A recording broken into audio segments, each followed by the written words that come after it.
ሰላም ጤና ይስጥልኝ አድማጭ ተመልካቾቻችን፣ ይህ ቁም ነገራም የተሰኘው የዩቲዩብ ዝግጅታችን ነው።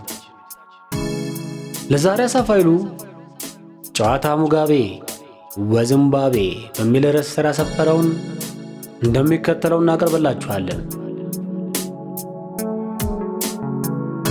ጨዋታ ሙጋቤ አንዴ የቢቢሲ ጋዜጠኛ ሮበርት ሙጋቤ ጋር ሄዶ ቃለ መጠይቅ እያደረገላቸው ነው። ፈራ ተባ እያለ ጋዜጠኛው ፕሬዝዳንት ሙጋቤ ይህን ያህል ዘመን በስልጣን ወንበር ላይ ቆይተዋል፣ አሁን ደግሞ 90 ዓመት አልፎታል እየተባለ ነው እና ቆይ ደሞኑ እርስዎ ስልጣን በቃኝ ብለው ከወንበሮት የሚሰናበቱት መቼ ነው? ሙጋቤ ቆይ አንተ እንግሊዛዊ ነህ አይደል? ጋዜጠኛው አዎ። ሙጋቤ ታዲያ የእናንተን ንግሥት ኤልሳቤጥን ቃለ መጠይቅ እያደረግክላት ቢሆን ይሄንኑ እኔን የጠየቅከኝን ጥያቄ ጠይቃት ነበር? ልብ እንበል ሙጋቤን ሞት ቀድሟቸዋል። ንግሥት ኤልሳቤጥ ግን እንደ አውሮፓውያን አቆጣጠር ከ1952 ጀምሮ እስካሁንም በዘውዳዊ የንግሥና ሥልጣናቸው ላይ ናቸው። ጨዋታ ሙጋቤ 2 አሁንም የዘጋርዲያን ጋዜጠኛ ለእኚሁ የዚምባብዌ መሪ ሮበርት ሙጋቤ ቃለ መጠይቅ እያደረገላቸው ነው። ደፈር ብሎ ጋዜጠኛው ፕሬዝዳንት ሙጋቤ እርስዎ ይኸው በስልጣኖት ላይ ያረጁ እኮ፣ ቆይ ለመሆኑ ህዝቡን መቼ ነው የሚሰናበቱት?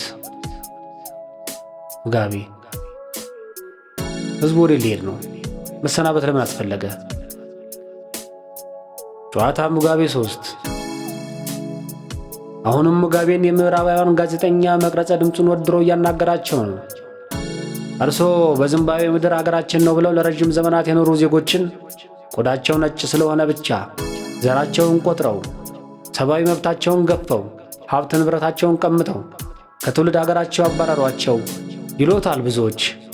በዚህ ጉዳይ ላይ የእርሱ አስተያየት ምንድን ነው? ሙጋቤ የእኔ አስተያየት ምን መሰለ? ቆይ ራስህን ልጠይቅህ። እኔ ዲሞክራት እንድባል የግድ ለሚስተር ቡሽ፣ ለሚስተር ብሌር እና ለሚስተር ብራውን ዘመድ አዝማዶች የሀገሬን መሬት ሸንሽኜ ማከፋፈል አለብህ ነው የምትለኝ? ምን አይነት ጥያቄ ነው ይሄ?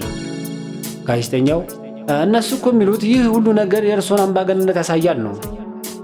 ሙጋቤ እኔን አምባገነን የሚሉኝ ሁሉም አሁንም በስውር የዘረጉትን የዳግም ቅኝ አገዛዝ ፍላጎታቸውን እንቢ አሻፈረኝ ያልኳቸው ብቻ ናቸው።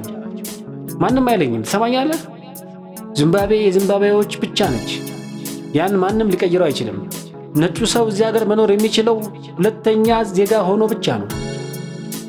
ጋዜጠኛው ግን እኮ ያፈናቀሏቸው ሰዎች በቆዳቸው ከመንጣቱ በስተቀር ዚምባብዌያንን እያሉ እኮ ነው። ከአያት ቅድመ አያቶቻቸው ጀምሮ የኖርንበት ምድር ነው፣ ሌላ ሀገር የለንም እያሉት ነው። እርስዎ ለእንደዚህ አይነት ሰዎች ምን አይነት መልስ ነው የሚሰጧቸው? ሙጋቤ እውነቱን ንገረኝ ካልክ ምላሽ እነግርሃለሁ። ማንንም ነጭ ማመን የለብህም ከሞተው ነጭ በስተቀር። እሱም ስለማይናገርና ስለማይንቀሳቀስ ብለህ ነው እንጂ እሱን ማመን የለብህም።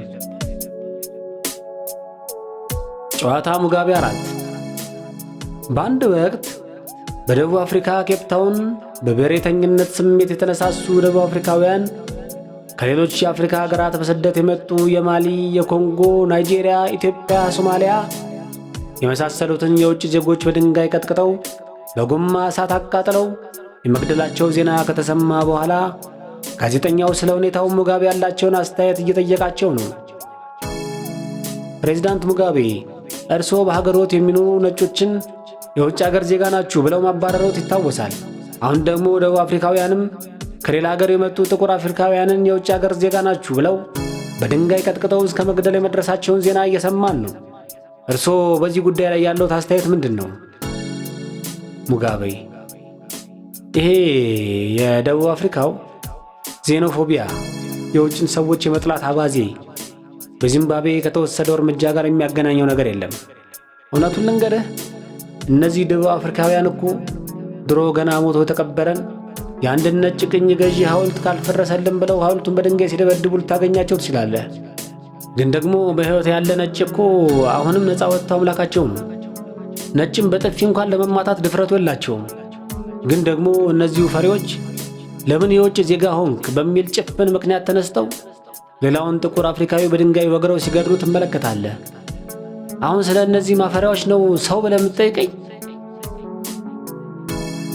ጨዋታ ሙጋቤ 5 ሮበርት ሙጋቤን አንድ ጋዜጠኛ ስለ ሰብአዊ መብት አያያዝ እየጠየቃቸው ነው። በቅርቡ ፕሬዚዳንት ኦባማ ናይሮቢ ላይ ባሰሙት ንግግር የአፍሪካ ሀገሮች ሁሉ ተመሳሳይ ጾታ ያላቸው ሰዎች ለምሳሌ ጌይ ወንዶች ከጌይ ወንዶች ጋር በነፃነት እንዲጋቡ መፍቀድ አለባቸው ሲሉ ተደምጠዋል። እርስዎ ይህን በሀገሮ ዚምባብዌ ለመተግበር ፈቃደኛ ኖት?